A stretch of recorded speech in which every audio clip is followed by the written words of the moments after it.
Assalamualaikum warahmatullahi wabarakatuh. Perkenalkan saya Ataya Ramadhani. Saya dari perwakilan kelompok 1.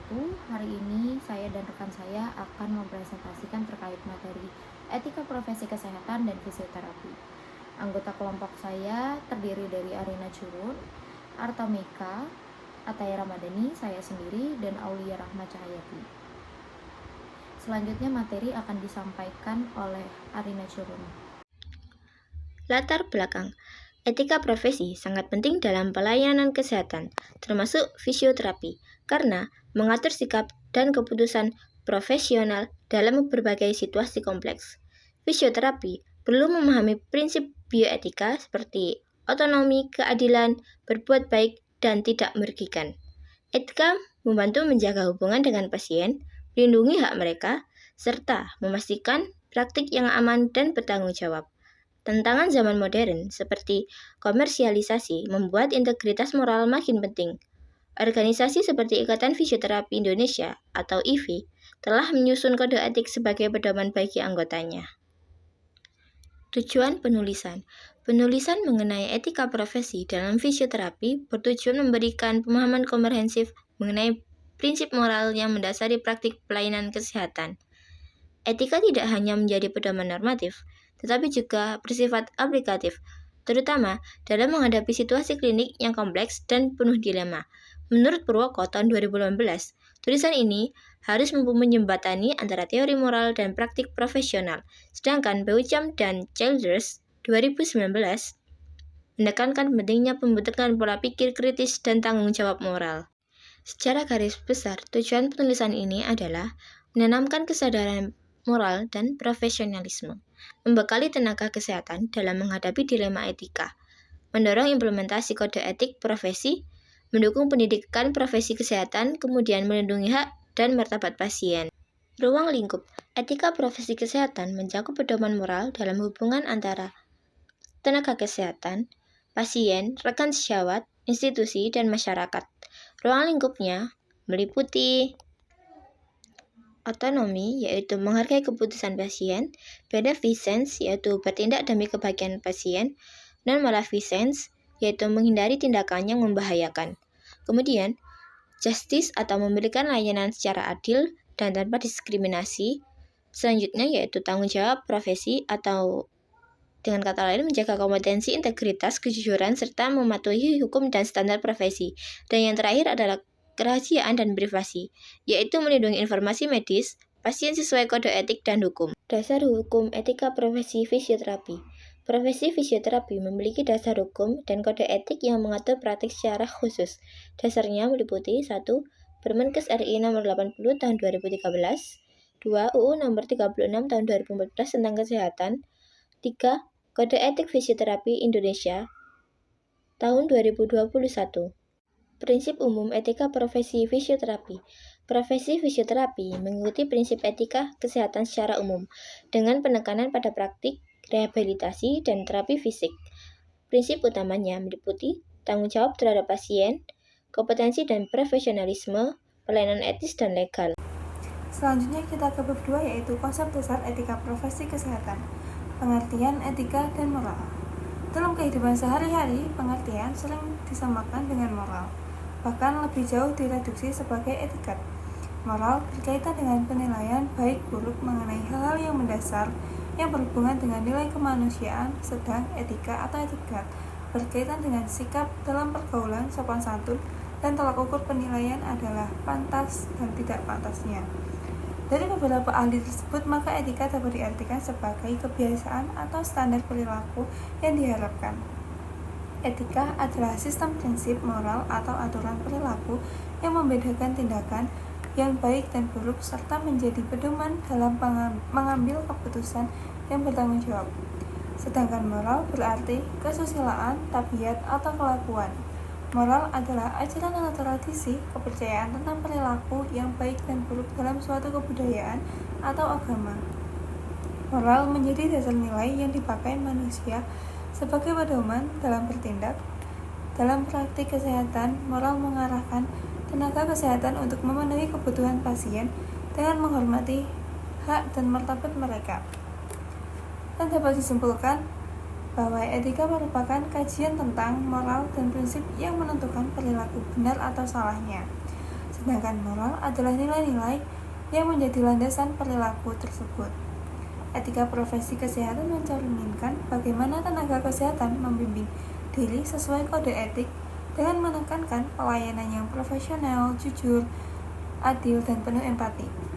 Etika profesi kesehatan adalah seperangkat prinsip moral dan aturan perilaku yang menjadi pedoman bagi tenaga kesehatan dalam menjalankan tugas dan tanggung jawab profesionalnya. Maka etika ini bertujuan untuk memastikan bahwa pelayanan kesehatan diberikan secara manusiawi, adil, dan profesional, serta melindungi hak-hak pasien, masyarakat, dan tenaga kesehatan sendiri. Selanjutnya kita ke nilai-nilai dasar profesi kesehatan. Nilai-nilai dasar dalam profesi kesehatan merupakan prinsip moral dan etika yang menjadi landasan bagi setiap negara kesehatan dalam melaksanakan tugas profesionalnya.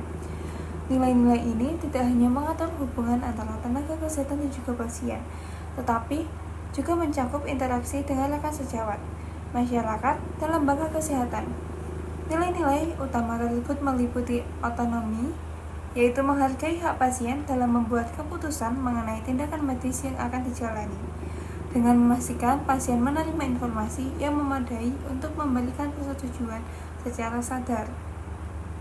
Yang kedua ada kebaikan atau benefit, yaitu mengutamakan tindakan yang mendatangkan manfaat bagi pasien, termasuk mengurangi penderitaan, memperbaiki kondisi kesehatan, dan juga meningkatkan kualitas hidup mereka. Selanjutnya ada tidak merugikan, yang berpegang pada prinsip primun non nocere atau jangan membahayakan, yang mewajibkan tenaga kesehatan untuk menghindari tindakan yang bisa menimbulkan dampak negatif baik secara fisik, mental, maupun sosial bagi pasien. Selanjutnya ada keadilan, yaitu memberikan pelayanan kesehatan secara setara kepada semua individu dan tanpa memandang latar belakang sosial, ekonomi, agama, ataupun status lainnya. Selanjutnya ada kejujuran, yaitu bersikap jujur dan terbuka dalam menyampaikan informasi kepada pasien dan rekan kerja, serta sebagai dasar dalam membangun kepercayaan profesional. Selanjutnya ada kerahasiaan. Hal ini harus menjaga informasi pribadi dan medis pasien agar tidak disebarluaskan, kecuali kepada pihak yang memiliki otorisasi dan telah mendapatkan persetujuan dari pasien. Integritas menjaga konsistensi dan kejujuran dalam bertindak secara profesional, sesuai dengan standar etika yang berlaku. Selanjutnya ada akuntabilitas, yaitu bertanggung jawab penuh atas segala tindakan dan keputusan yang diambil dalam praktik profesi, baik kepada pasien, institusi, maupun masyarakat luas. Selanjutnya ada altruisme atau mengutamakan kepentingan dan kesejahteraan pasien di atas kepentingan pribadi atau kelompok, serta menunjukkan empati dan kepedulian yang tulus. Kompetensi yaitu terus mengembangkan pengetahuan dan keterampilan untuk tetap mengikuti kemajuan ilmu kedokteran demi memberikan layanan kesehatan yang terbaik. Tanggung jawab sosial mempertimbangkan dampak sosial dari setiap tindakan profesional, serta berkontribusi terhadap peningkatan kesejahteraan masyarakat. Nilai-nilai tersebut menjadi pilar utama dalam etika profesi kesehatan, membentuk tenaga kesehatan yang profesional, empatik, dan berintegritas, serta mendukung terciptanya pelayanan kesehatan yang adil, berkualitas, dan berlandaskan nilai-nilai kemanusiaan. Selanjutnya yang ketiga ada prinsip-prinsip etika kesehatan. Otonomi adalah penghormatan terhadap hak pasien untuk membuat keputusannya sendiri mengenai perawatan kesehatannya. Hal ini mencangkup penyampaian informasi yang benar, menghormati privasi, menjaga kerahasiaannya, memperoleh persetujuan tindakan medis, dan juga membantu pasien dalam mengambil keputusan. Beneficience berarti melakukan tindakan yang membawa kebaikan bagi pasien. Tenaga kesehatan harus mengutamakan kepentingan pasien dengan melakukan tindakan yang bermanfaat dan menghindari kerugian, serta selalu mempertimbangkan manfaat tindakan medis dibanding risikonya. Non-malefiance berarti kewajiban untuk tidak merugikan pasien. Tenaga kesehatan harus menghindari tindakan yang berpotensi membahayakan pasien, bahkan jika tindakan tersebut bertujuan baik. Harus dipastikan risiko negatifnya minimal. Keadilan berkaitan dengan pemberian layanan kesehatan yang adil, setara, tanpa diskriminasi, sesuai dengan prinsip moral hukum dan kemanusiaan. Tenaga kesehatan harus memastikan distribusi sumber daya dan pelayanan yang adil bagi semua pasien. Selanjutnya ada perbedaan etika hukum dan disiplin profesi. Etika profesi. Yang pertama ada etika profesi. Etika profesi adalah kumpulan prinsip dan nilai moral yang mengatur perilaku anggota suatu profesi, khususnya dalam menjalankan tugas dan tanggung jawabnya. Etika bersifat internal dan dibuat oleh organisasi profesi sebagai pedoman agar anggota profesi bertindak dengan integritas, tanggung jawab, dan juga kepedulian terhadap pasien. Sanksi-sanksi yang dikenakan atas pelanggaran etika biasanya bersifat moral atau sosial, seperti teguran atau pencatatan pelanggaran oleh organisasi profesi. Penegakan etika dilakukan oleh Majelis Kehormatan Etik yang dibentuk oleh organisasi profesi tersebut. Yang kedua ada hukum. Hukum adalah aturan yang dibuat oleh pemerintah, lembaga negara yang mengikat seluruh warga masyarakat, termasuk tenaga kesehatan. Hukum mengatur perilaku masyarakat secara umum dan juga memberikan sanksi yang bersifat formal seperti denda, pidana, atau hukuman lainnya apabila terjadi pelanggaran. Dalam profesi kesehatan, hukum mengatur praktik medis melalui undang-undang seperti Undang-Undang Praktik Kedokteran dan juga Undang-Undang Kesehatan. Penegakan hukum dilakukan oleh aparat penegak hukum dan pengadilan. Yang ketiga itu ada disiplin profesi. Disiplin profesi merupakan aturan yang mengatur tata cara pelaksanaan keilmuan dan juga standar pelayanan dalam profesi tertentu. Disiplin ini bertujuan untuk menjaga kualitas dan kredibilitas profesi dengan menetapkan standar perilaku dan juga kompetensi yang harus dipatuhi oleh anggota profesi. Pelanggaran disiplin dapat dikenai sanksi administratif atau profesional seperti peringatan, pembekuan, atau pencabutan izin praktik. Penegakan disiplin dilakukan oleh lembaga pengawas profesi, misalnya Majelis Kehormatan Disiplin.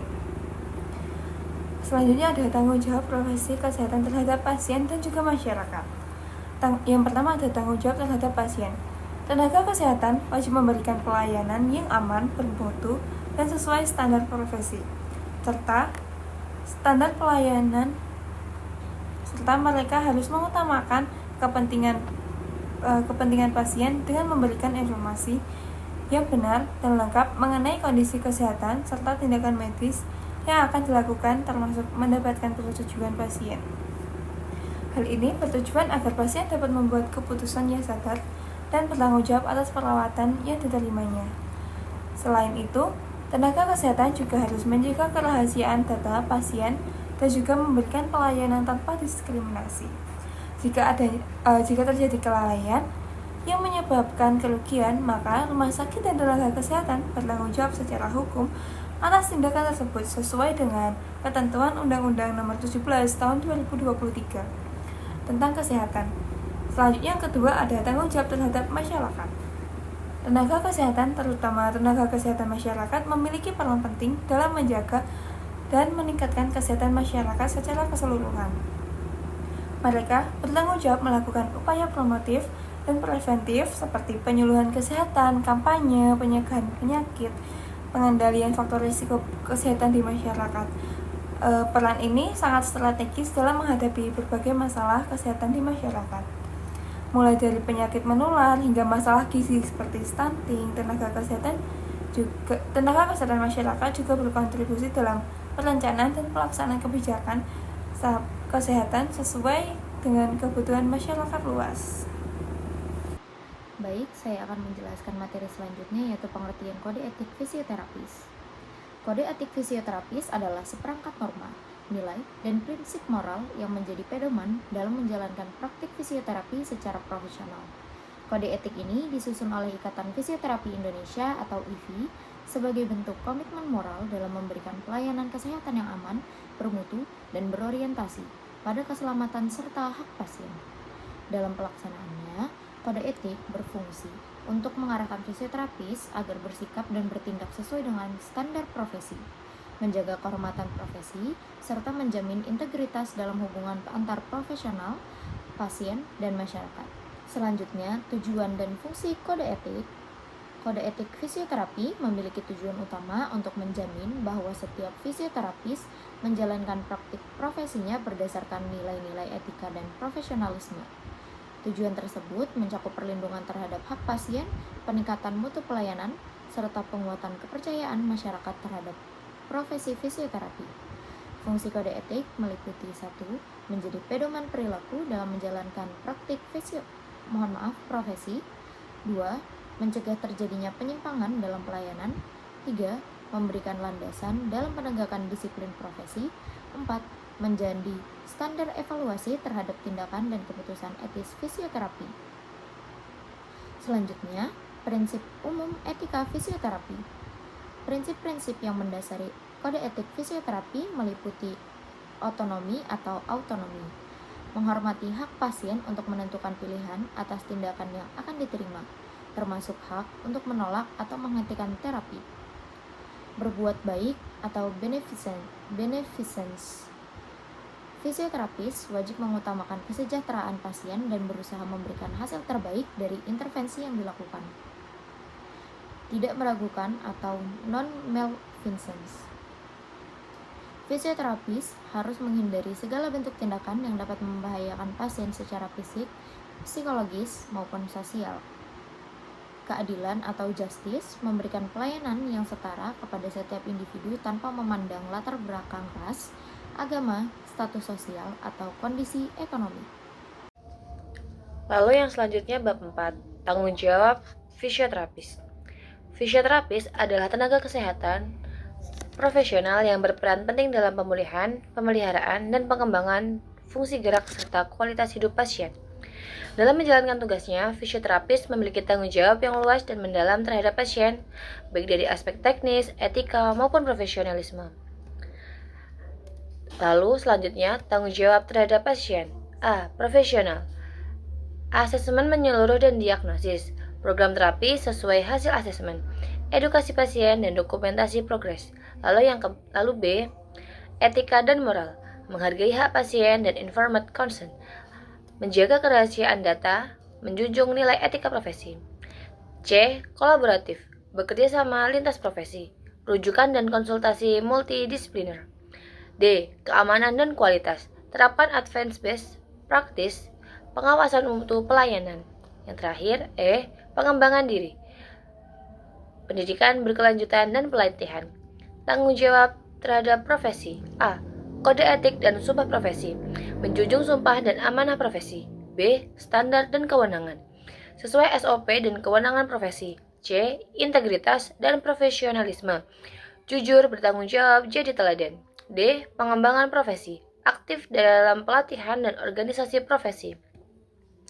E. Hukum dan perlindungan profesi, taat UU dokumentasi lengkap.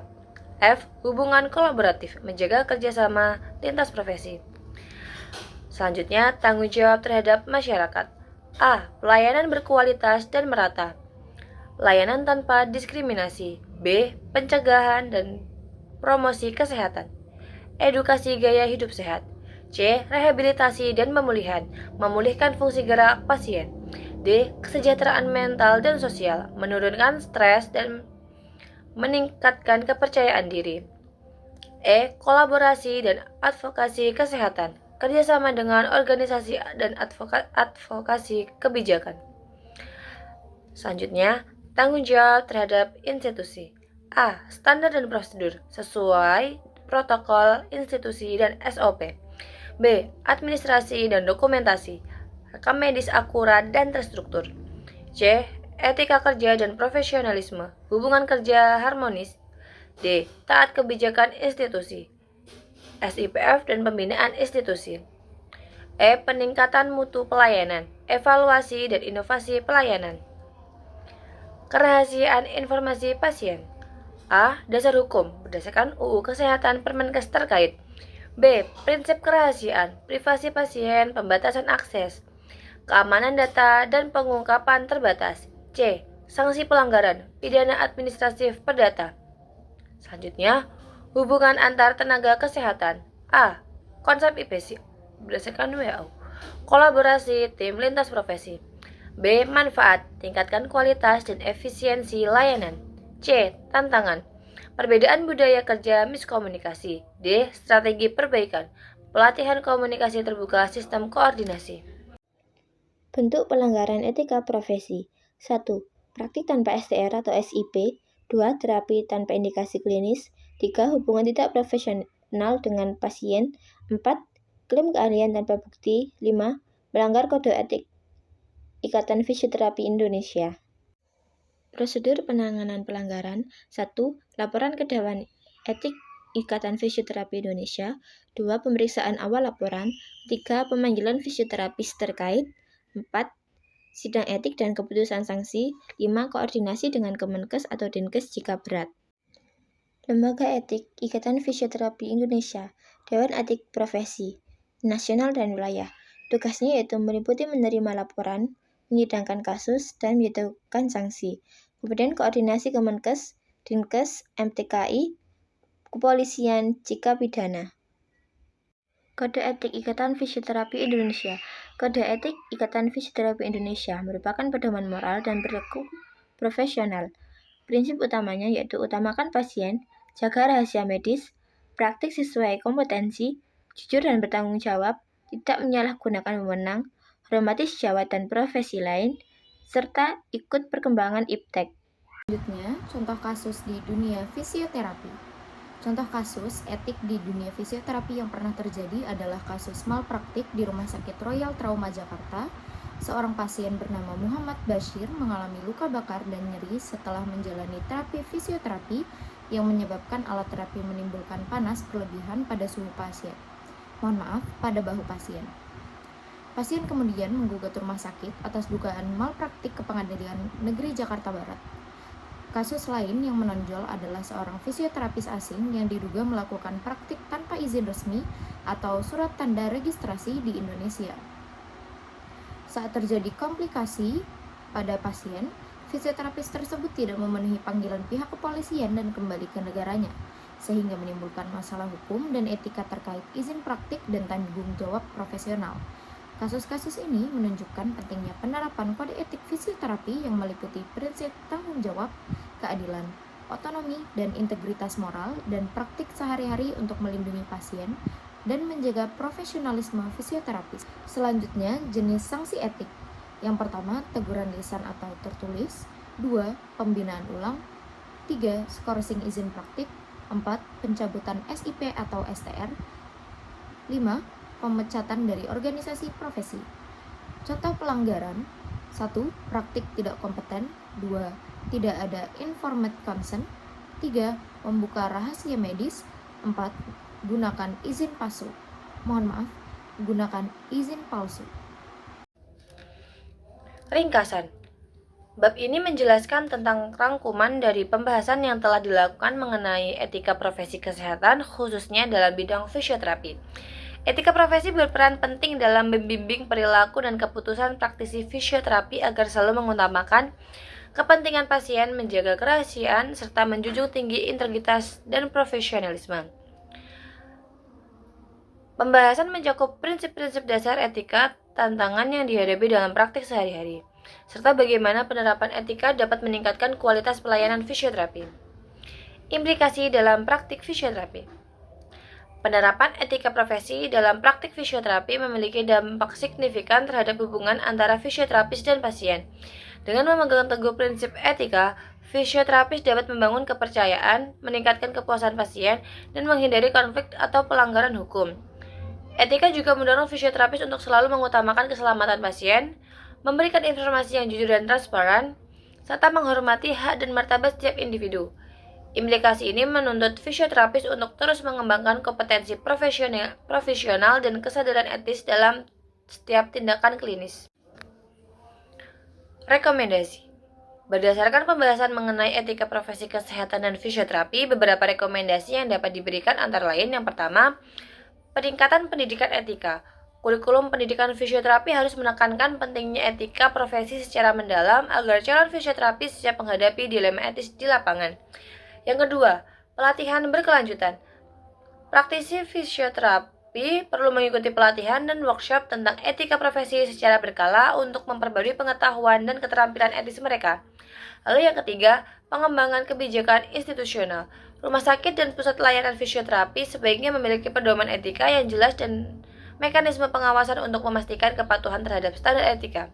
Peningkatan kesadaran pasien, edukasi kepada pasien mengenai hak dan kewajiban mereka dalam proses fisioterapi dapat memperkuat komunikasi dan kerjasama yang etis. Lalu yang terakhir, penelitian etika profesi. Diperlukan penelitian lebih lanjut untuk mengidentifikasi tantangan etis terbaru dalam praktik fisioterapi dan mengembangkan solusi yang efektif. Sekian presentasi dari kelompok kami. Kurang dan lebihnya mohon dimaafkan. Terima kasih. Sekian presentasi dari kelompok 1.